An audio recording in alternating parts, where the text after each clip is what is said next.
Visual storytelling dates back thousands and thousands of years, when we started using cave paintings in an instinctive desire by humans to communicate.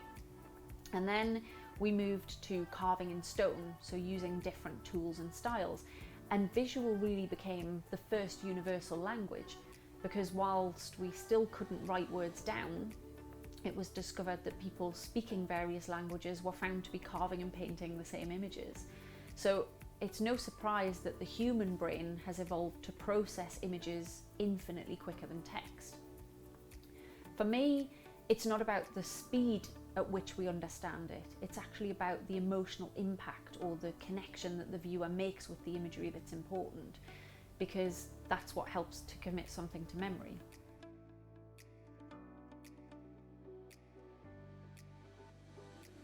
If we think about how the digital age has revolutionised storytelling, so looking at it from a brand marketing point of view, we've gone from connecting with stories largely in printed format, so from magazines and newspapers to brochures and other printed collateral, to now connecting with stories on infinitely more platforms in a much wider variety of formats, and also with an immediacy that pre-internet was inconceivable.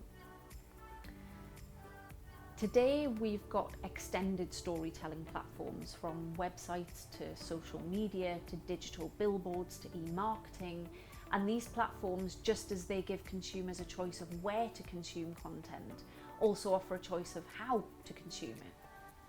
So we've seen that text alone really doesn't cut it anymore, and the popularity of videos, infographics, animations, VR, AR is proof enough that visual is leading the way.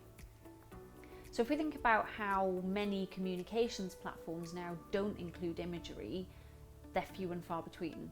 So you've maybe got face-to-face, radio and podcasts. Everything else, you can use imagery and visuals.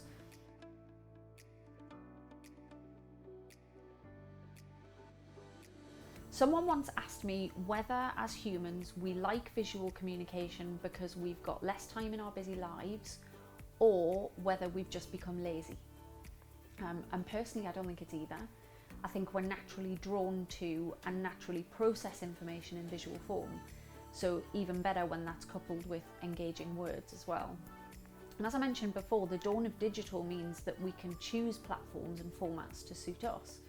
And if visual is naturally how our brains process information, then why wouldn't we take advantage of that?